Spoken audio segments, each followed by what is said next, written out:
ආයුබෝවන්. ඉතින් cook with family SNN මගේ YouTube channel එකට ඔයාලව දත් ආදරෙන් පිළිගන්නවා. අද මම ඔයගොල්ලන්ට කියා දෙන්න යන්නේ අපි කොහොමද රසවත් chicken soup එකක් ගෙදරදී කඩෙන් ගන්නවා වගේම රසට හදාගන්නේ කියලා. ඉතින් මේකේ තියෙන විශේෂත්වය තමයි මම මේකට බඩේරුඟු යොදාගෙන තමයි මේ chicken soup එක හදන්නේ. ඉතින් අපි බලමු කොහොමද chicken soup එක හදන්නේ කියලා. ඉතින් chicken soup එක හදන්න අපිට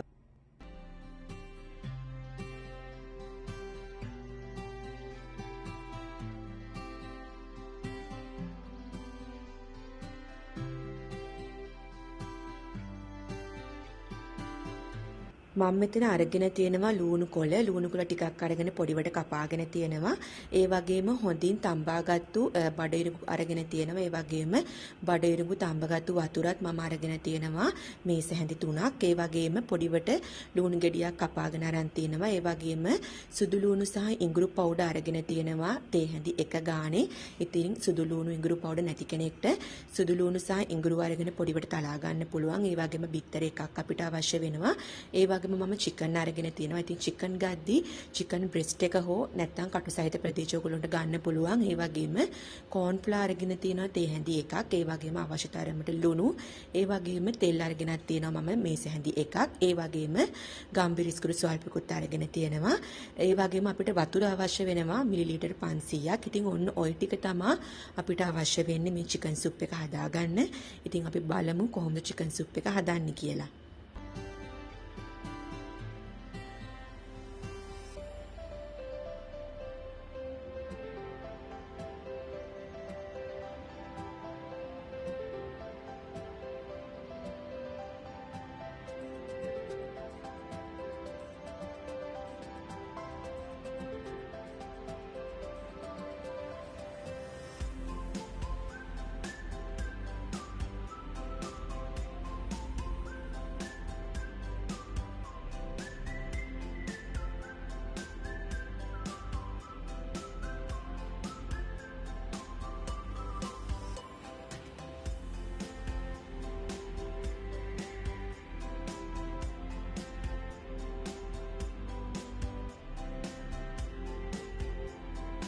ඉතින් දැන් අපි යන්නේ chicken ටික හොඳින් තඹ ගන්න.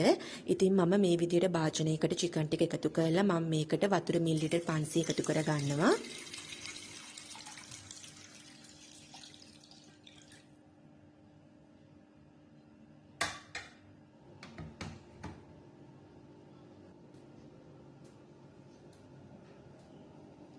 chicken එකටම මම මේ වෙලාවේ ඉඟුරු සහ සුදු ලුණු පවුඩර් ටිකත් එකතු කර ගන්නවා.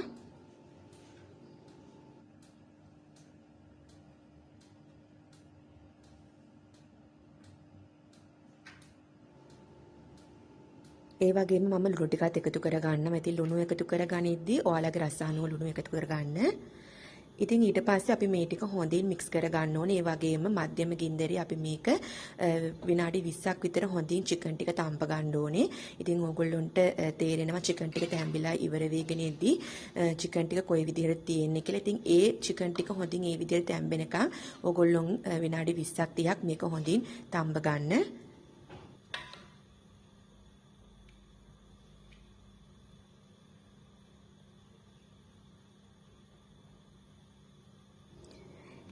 ඉතින් chicken එක තැම්බෙනකම් මම දැන් මේ වෙලාවේ බඩේරුඟු ටික හොඳින් blend කරගන්නයි යන්නේ. ඉතින් blender cup එක අරගෙන බඩේරුඟු ටික මේකට එකතු කරගන්න.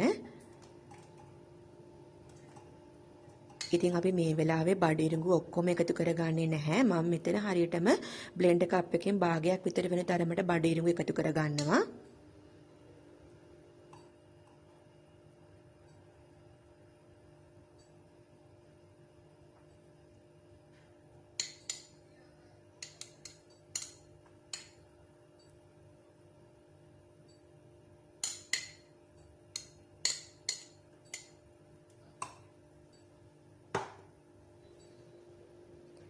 ඒ වගේම මම බඩේරුඟු තඹගත්තු වතුරත් මේස හැඳි 3ක් එකතු කර ගන්නවා.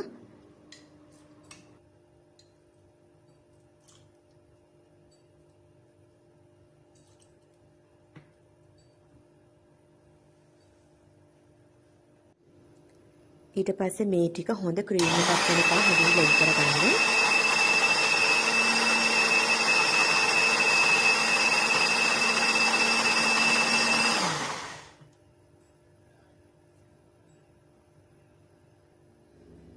දැන් ඕගොල්ලන්ට පේනවා මෙන්න මේ විදිහට තමයි බඩේරිඟු ටික බ්ලෙන්ඩ් කරගත්තාම තියෙන්නේ. ඉතින් හොඳ ක්‍රීම් එකක් විදිහට මේක ඇවිල්ලා තියෙනවා. ඉතින් මෙන්න මේ පදම වෙනකන් අපි බඩේරිඟු ටික හොඳින් බ්ලෙන්ඩ් කරගන්න ඕනේ.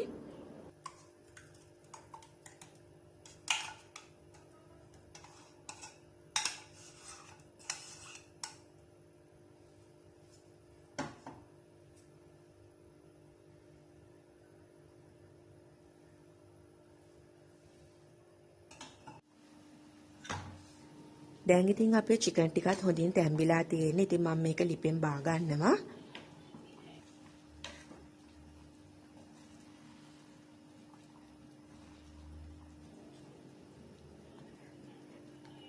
ඉතින් ඊට පස්සේ අපි චිකන් ටික හොඳින් මෙන්න මේ විදිහේ පොඩි කොටස් වලට කපා ගන්න ඕනේ.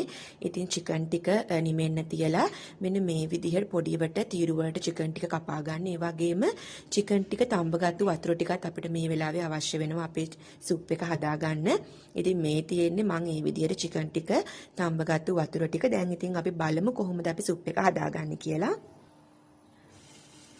මේ විදිහට භාජනයක් ලිපේ තියලා මම මේකට තෙල් එකතු කර ගන්නවා.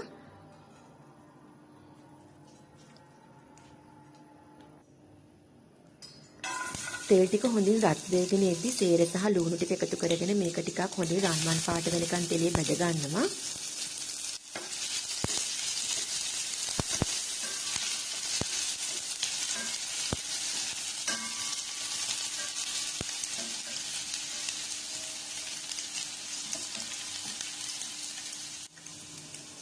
දැන් මම මේකට බඩේරිඟු ක්‍රීම් එක එකතු කරන්න යන්නේ. ඉතින් අපි බ්ලෙන්ඩ් කරගත්තු බඩේරිඟු ටික මේකට එකතු කරගෙන මේක හොඳින් මික්ස් කර ගන්න ඕනේ. ඒ වගේම මේ වෙලාවේ ඔයගොල්ලෝගේ ලිපේ ගින්දර මධ්‍යම ප්‍රමාණයට තියාගන්න. ලිපේ ගින්දර ගොඩක් වැඩි කරගන්න එපා.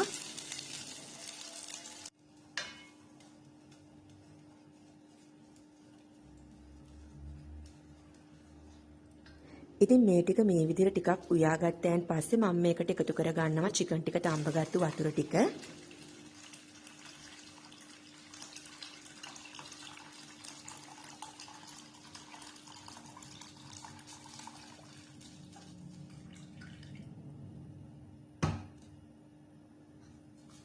ඊට පස්සේ මේ ටික හොඳින් මික්ස් කරගන්න.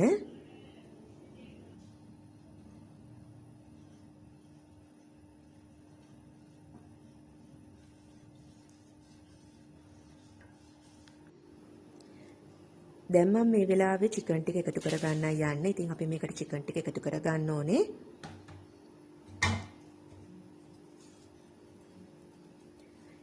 චිකන් ටිකත් එකතු කරගෙන අපි මේක හොඳින් මික්ස් කරගන්න ඕනේ.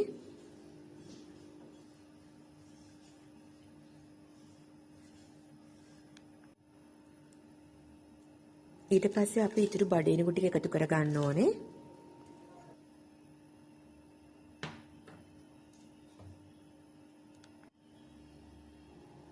ඒ වගේම බිත්තර එකත් එකතු කරගන්නවා.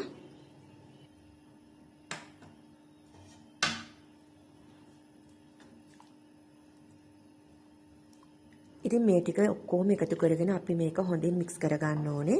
ඉතින් බිත්තර එකතු කරගන්න වෙලාවට ඔයගොල්ලෝ අනිවාර්යයෙන්ම බිත්තර එක එකතු කරගත්තයන් පස්සේ මෙහෙම හොඳින් මික්ස් කරගන්න. මොකද බිත්තර එක මේ විදිහට පොඩි කෑලි වලට කැඩෙන්න ඕනේ. ඉතින් වතුර ටික බිත්තර එකතු කරගත්තාම ඔයගොල්ලෝ දන්නවා කොහොමද බිත්තර එක තියෙන්නේ කියන එක. ඉතින් බිත්තර එක එකතු කරගන්නවත් එක්කම ඔයාලා මේක හොඳින් හැන්දෙන් කලවම් කරගන්න.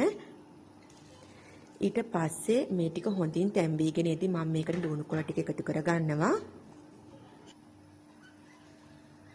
ඉතින් ලුණු කොළ ටිකත් එකතු කරගත්තයන් පස්සේ මේක හොඳින් මික්ස් කරගන්න.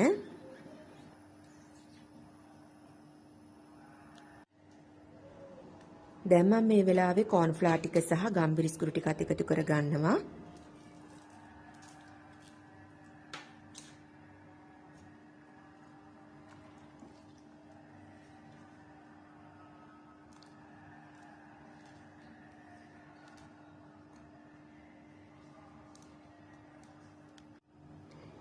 ඒ වගේම ලුණු එකතු කරගන්න ඕනේ. ඉතින් ලුණු එකතු කරගනිද්දී ඔයාලගේ රස අනුව ලුණු එකතු කරගන්න.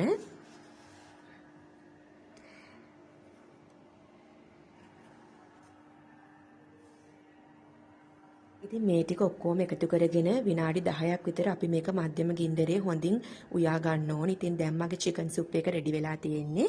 ඉතින් අපි දැන් බලමු කොහොමද අපි හදාගත්තු චිකන් සුප් එක තියෙන්නේ කියලා.